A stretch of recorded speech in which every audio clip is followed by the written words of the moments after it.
hello.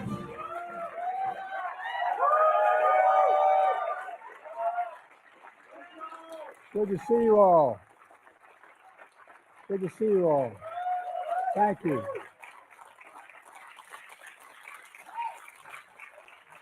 By the way, Bowdoin College, good college. I've spoken there.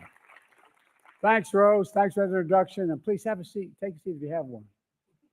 Because I said that once early in my career, and they said, we have no seats. Biden didn't even know they were standing. Anyway, thanks for the introduction, Rose, and for your courage. 22 years old, born with cystic fibrosis, a tough chronic disease that's made even tougher. And she's not exaggerating by the high cost of medicines and particularly certain drugs that are needed. You know, Rose, you're not alone. I'm thinking about millions of Americans out there who are lying in bed at night staring at the ceiling wondering, what if it happens? What if it happens to me? How am I going to pay for it? How will I do it? The mothers and fathers wondering if their children come down with a chronic disease.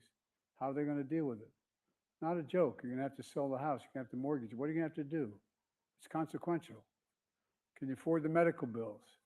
Look, folks, as I said in my State of the Union, I'm doing everything I can to lower the healthcare costs to provide people with peace of mind. Not at the expense of doctors or medicine or hospitals or drug companies, but just to make it fair.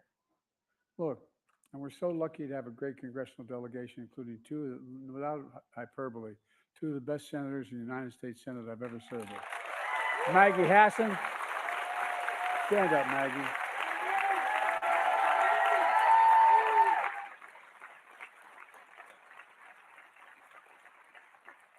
And Jeannie couldn't make it today, but she's a dear friend and a great ally. But she sent somebody who, if I have to be in a fight, I want in my corner. Stand up, pal. Billy Shea. Look, I'm here in New Hampshire to talk about the budget I released today that would, what I think, help in a big way. As you just heard, Rose, many heard her say, many Americans pay for prescription drugs more money than anywhere in the country. If I got you on Air Force One with me and flew you to Toronto, to Berlin, to London, to Rome, any place in the world, with the same prescription you might have for whatever you need, no matter what it is, and we could, by the same company, you could get it in all those cities. And guess what? It costs you between 40 and 60% less. That's a fact. That's not hyperbole. That's a fact. That's wrong. And guess what? I've been trying for years and years, the U.S. Senator, to end it, and I'm ending it now.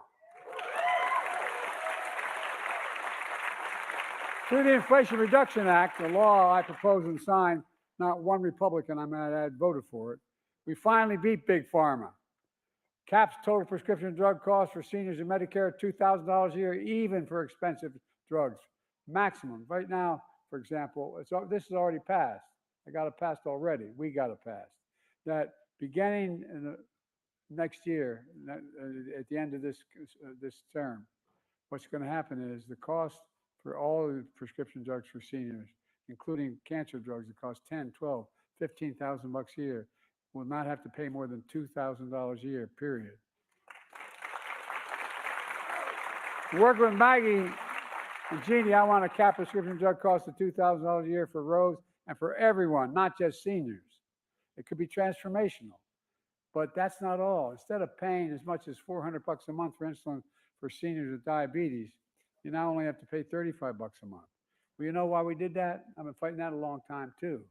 I bet every one of you knows somebody who needs insulin for diabetes, yourself or somebody else. Well, it costs as much as $400 a month. You know how much it costs to make that? $10, T-E-N, $10. And the guy who came up with he didn't want to patent it because he wanted to make sure everybody had access to it. So if you add everything, including the cost of packaging it, it's $13. They're still making 3 times more than they would ordinarily. They're not getting cheated. They're just going to pay what other people pay around the world.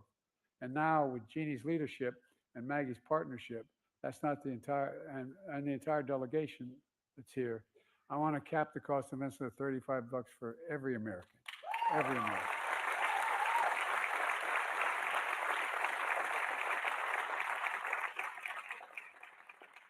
When I first got it passed, it included all Americans. When we got it reauthorized, the other team wouldn't do it, so only for seniors.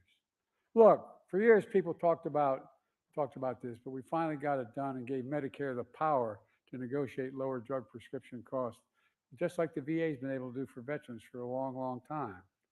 It's not just saving seniors money, it's saving every taxpayer money. It's cutting the federal deficit. Just what we just done so far. Cut the federal deficit over time by $160 billion. That's $160 billion Medicare does not have to pay out because they're paying a rational price for this drug, not just this exorbitant price from before. Look, this year Medicare is negotiating lower prices for some of the costliest drugs on the market that treat everything from heart disease to arthritis. That's in the law that we've already passed. Now it's time to go further and give Medicare the power to negotiate lower prices for even more drugs over the next decade. Folks, if we're able to do that, we'll not only save lives, we're going to save taxpayers another estimated $200 billion. $200 billion taxpayers will not have to pay the drug companies for exorbitant prices that aren't warranted. And folks, with Maggie and your delegation's help, I've already cut the federal deficit by $1 trillion. Signed a bipartisan budget deal to cut another $1 trillion over the next decade if they stick with the deal. And now it's my goal to cut the federal debt even more by making big corporations and the very wealthy begin to pay their fair share.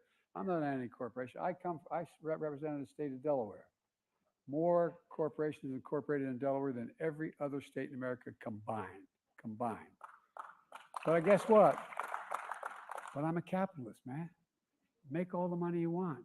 Just begin to pay your fair share of taxes.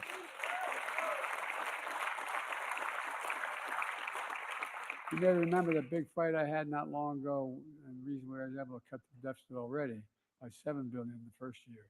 And that was because we found out that we wanted to make sure that there were 50 corporations that made $40 billion in 2021. Didn't pay a penny in taxes. I did an awful thing. I convinced us all to raise it to 15%. Isn't that awful? And it paid for everything that we've paid for what we've done so far and still cut the deficit. Look, a fair tax code is how we invest in things that make this country great, from healthcare, education, defense, and so much more, research, development. Here's the deal. The last administration enacted a $2 trillion tax cut. $2 trillion tax cut that benefits the very wealthy in the top 1%, the biggest corporations, and exploded the federal deficit. Last administration added more to the national debt than any presidential term in American history. Debt. Not, you turn on TV and you think he's telling the truth. Debt. Does anybody here think the tax code's fair? Raise your hand. Well, I don't think so either. I think if I don't want to get in trouble with the press, but I bet they wouldn't even raise their hands.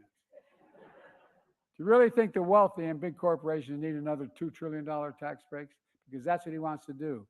His tax cut's about to expire, and he wants to add another $2 trillion tax cut. Well, I'm going to keep fighting like hell to make it fair. Under my plan, as I said, I ran for president. I promised nobody, well, as long as I'm president, who earns less than $400,000, it's a lot more than I ever made, will pay an additional penny in federal taxes. Nobody, not a single cent. Nobody will pay a single penny more, and they haven't thus far. Folks, it's about fundamental fairness. Here's another example. Folks, Obamacare became known as the Affordable Care Act. And by the way, it's still a very big deal.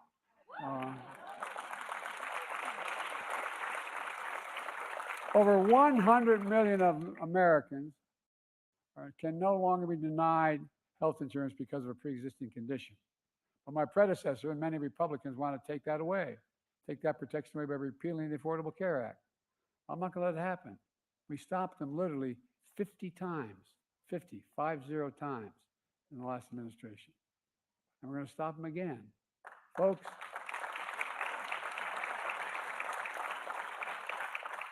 we all miss someone who cast a deciding vote to protect the Affordable Care Act not long ago, my buddy John McCain.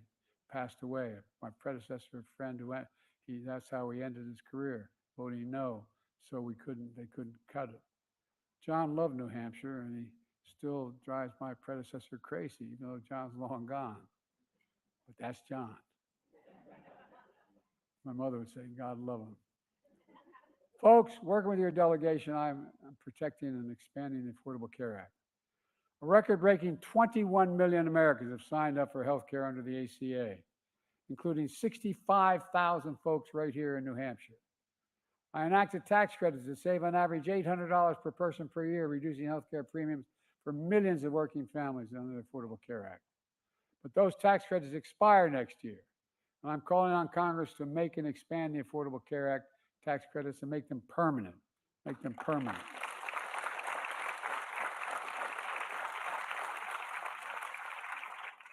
Many of my Republican friends want to put Social Security and Medicare back on the chopping block again.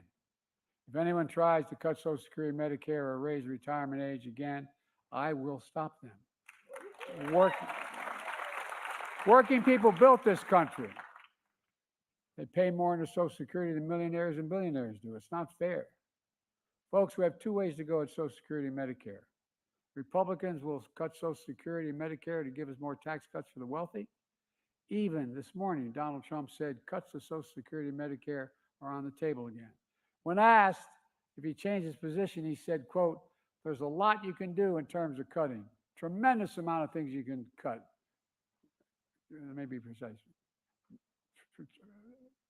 Tremendous amount of things you can do, not cut.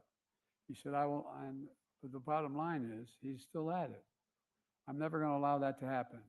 I won't cut Social Security. I won't cut Medicare. Instead of cutting Medicare and Medicaid and give tax breaks to the wealthy, I will protect and strengthen Social Security and Medicare and make the wealthy begin to pay their fair share. In fact, my budget plan would preserve Medicare benefits in this Medicare trust fund. Because Maggie's leadership, because of it, I'm also cracking down on surprise medical bills. Here's the deal. You go out there and you do your homework. You choose the hospital if you need a hospital based on what your insurance company will cover. And then when you get the bill, there's a surprise charge because the hospital assigned an anesthesiologist or a doc that isn't under your control, isn't in your insurance. That surprise bill can add up to thousands of dollars, thousands. Thanks to Maggie, we ended that surprise billing and we're protecting 1 million Americans.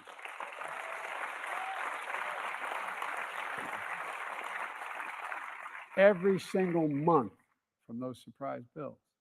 Folks, look, my budget also cracks down on what's called facility fees for telemedicine. You get charged an extra fee if you're in a rural area and you have a virtual visit where neither you nor the doc is actually in the facility. That's just another junk fee. It's wrong. We got to end it. These surprise medical bills, junk fees add up to hundreds of dollars for ordinary families like the one I grew up in, and it makes a difference, although it does generate $20 billion in profit. That's what it does.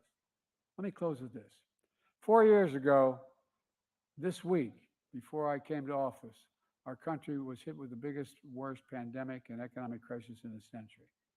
Remember the anxiety and the fear? Record job losses, raging virus that would take more than 1 million American lives and leave millions of loved ones behind. It was estimated for every one who died, left behind 8 significant people: mother, father, brother, sister, aunt, uncle, an empty chair at the table.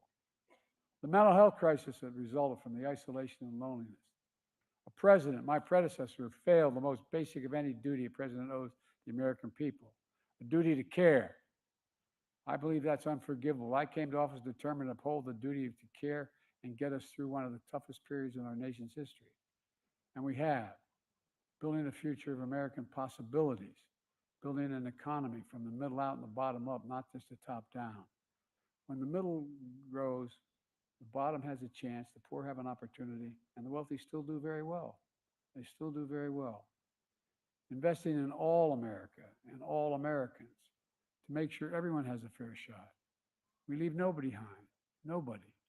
Our plan is working and America is coming back. 4 years later, the pandemic no longer controls our lives. The vaccines that saved us from COVID are now being used to help beat cancer, turning a setback into a comeback. That's the American story. And I believe we're moving into a future where healthcare is a right, not a privilege in America. That's why.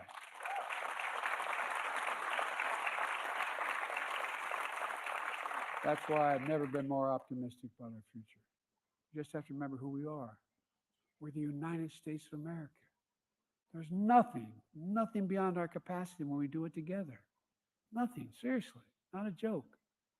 We're the only country that's ever come out of every crisis stronger than we went in, stronger than we went in. And folks, give you one little example. You know, I may not get it done, but if you give me a Congress, I will. No, I'm serious. I may not get it done, but here's the deal. If you know how much, we have 1,000 billionaires in America. That's not a bad thing, per se. You know what their average tax rate is? 8.2% taxes. Anybody want to trade their tax rate? No, I'm serious. If we just charge them, had a tax code that charged them 25%, not the highest rate, 25%. You know how much that would raise over the next 10 years? $400 billion. $40 billion a year. Imagine what we could do.